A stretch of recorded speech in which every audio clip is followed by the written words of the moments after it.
Hello, and welcome to the latest episode of the Dialogue Out Loud series. I'm Taylor Petrey, editor of Dialogue, a Journal of Mormon Thought.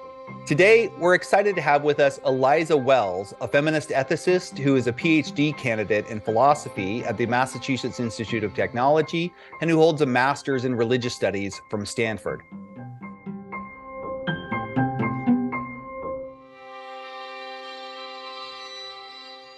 In her fascinating article, quoted at the Pulpit, Male Rhetoric and Female Authority in 50 Years of General Conference, Eliza analyzes the language used in General Conference talks given by male and female leaders of the Church of Jesus Christ of Latter-day Saints from 1971 to 2020. Eliza finds that while women are now more represented in General Conference talks than they were in the past, their words are still often overshadowed by the words of men. She also notes that the language used in General Conference talks reflects and reinforces gendered power dynamics within the church. Join us as we chat with Eliza about her research and the implications of her work for understanding the relationships of gendered dynamics in the Church of Jesus Christ of Latter-day Saints. Eliza, welcome. It's so nice to talk to you about your research.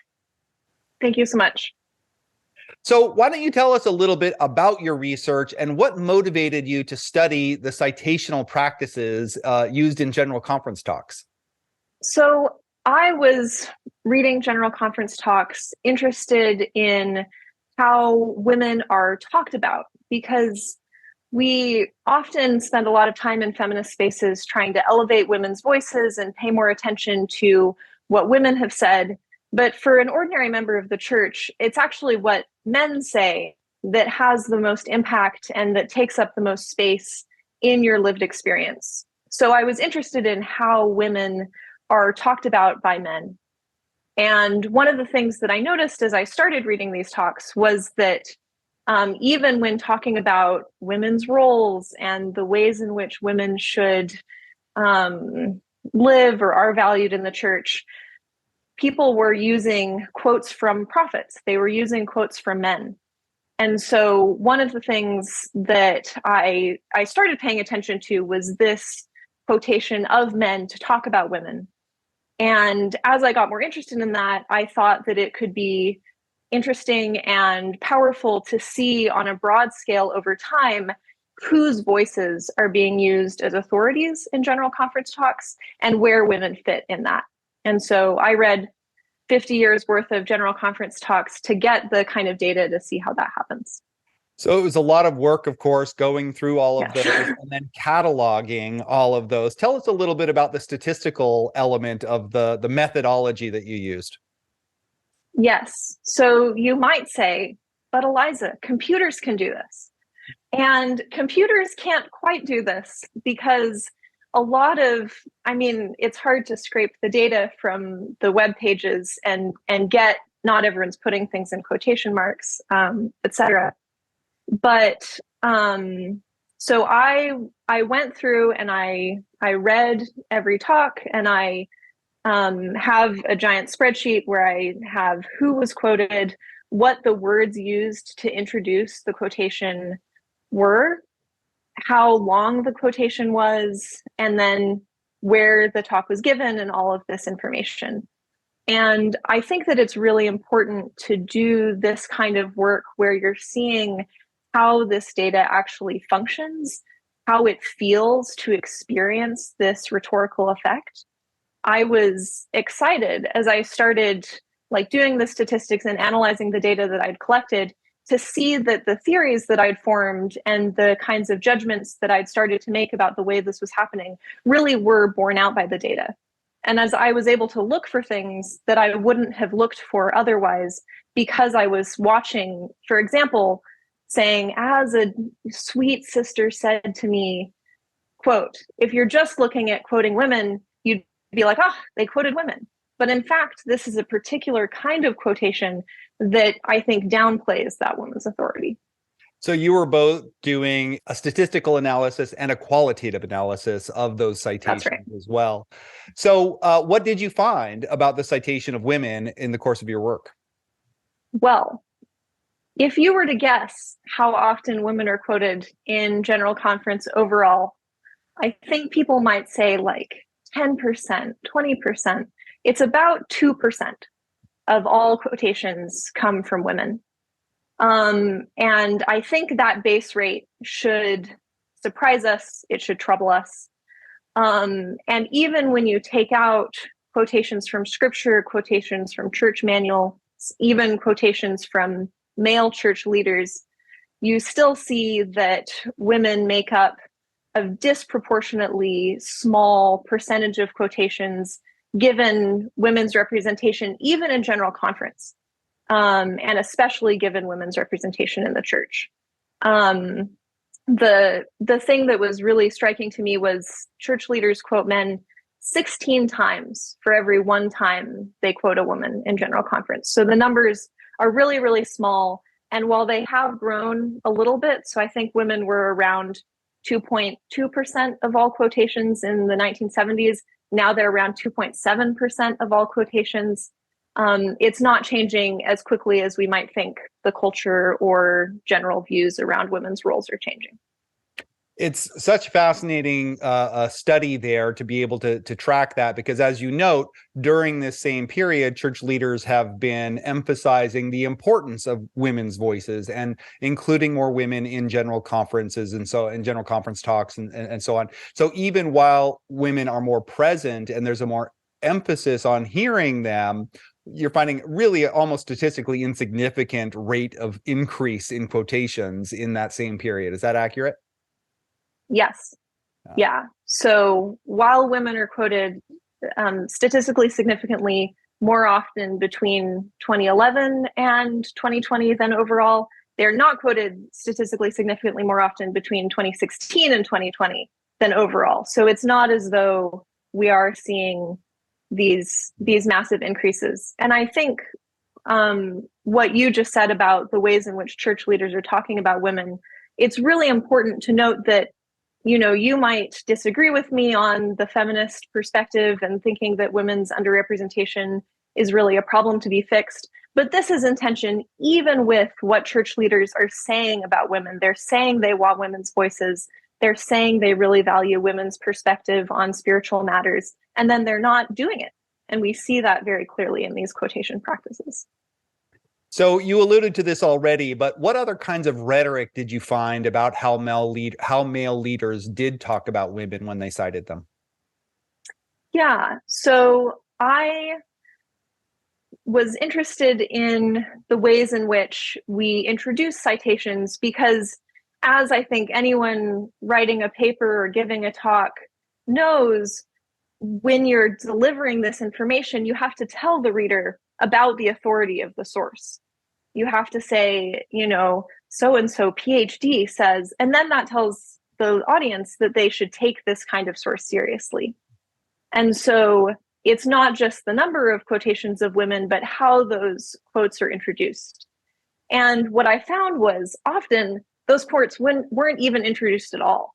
Women weren't given names. They weren't given any kind of authoritative credentials, compared with men who were wise or business leaders or even, random bishop such and such. And so when women's voices were highlighted, they weren't highlighted in this, this is the kind of source that you ought to take seriously way. And you can see this if you read these quotations as well. The content is often narrative. So it's not that women are making doctrinal claims that are then quoted, but that they're part of kind of stories, anecdotes that illustrate the doctrinal claims that often men are making. And so what women are saying also isn't in this authoritative mode. So I think that you also noted that in many cases, women's appearance was commented on as a part of the introduction of the quotation. Could you talk a little bit about that? Yes. So I think it's just like a Hollywood movie where the ugly person shows up and you're like, they're the villain. And this is exactly the same in general conference. When a righteous woman shows up, she's beautiful. And so women are often cited this way. They're often described this way. Men are not. described as handsome. The quote that I think just really illustrates this so nicely is Gary Stevenson told a story about a beautiful, vibrant young wife and mother who was a soccer player when she met and married her dental student husband. And you just see women being young and beautiful and embodied, and it really tracks this kind of objectification of women that we see throughout discourse on how women's roles play into the broader community. And I found that troubling, the frequency with which that came, but also the frequency with which that came from fellow women, that female leaders are also talking about dear, precious, beautiful women that they encounter. And so they are not talking about women in other kinds of authoritative modes. Yeah, that was one of the really interesting elements of your research, is that you then zeroed in to how women speakers cited other women. And what kinds of things did you find there? Yeah, I was really curious to see if women would make kind of a concentrated effort to highlight women's voices and to highlight women's perspectives in their own general conference talks. And I found that to some degree, this is true. Female speakers do quote women more than any other group of speakers. So in the analysis, I focus largely on what the Quorum of the 12 and the First Presidency have done in the last 50 years, but I also read all of the talks that women have given in General Conference, which do not span 50 years because women have not been allowed to speak in General Conference for the last 50 years, and leaders from other positions throughout the last 5 years of conference. And so when you compare female leaders who are supposed to have, about the same authoritative status as members of the 70 or members of the Sunday school presidency speaking in general conference, they quote men more than any other group of leaders quotes men. And specifically, they quote the other male authorities on the stand. So we see women, if we think about quotation as authority and as an appeal to authority, we see the female leaders of the church making so much more of that appeal to authority than other groups of women. And they don't then have the authority to highlight and really elevate women's voices in their own talks. It's such a fascinating finding. As we're sort of coming to the end here, can you just tell us why it is important that we cite women, or that we hear women cited? Yeah, I think that this really gets to the heart of women's experience and status in the church.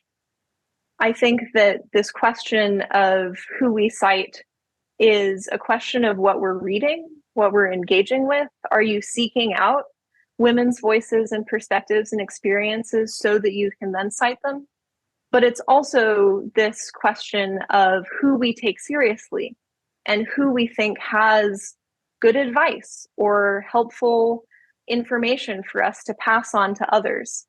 And we see the leaders of the church really in a very broad space of who they think can occupy that role. I think New York Times columnist David Brooks has been quoted more by apostles than any woman, except for, I think, Emma Smith and Eliza R. Snow. And it's just because Eliza R. Snow wrote so many of our hymns. So it's not that it's just limited to this kind of spiritual authority of members of the church.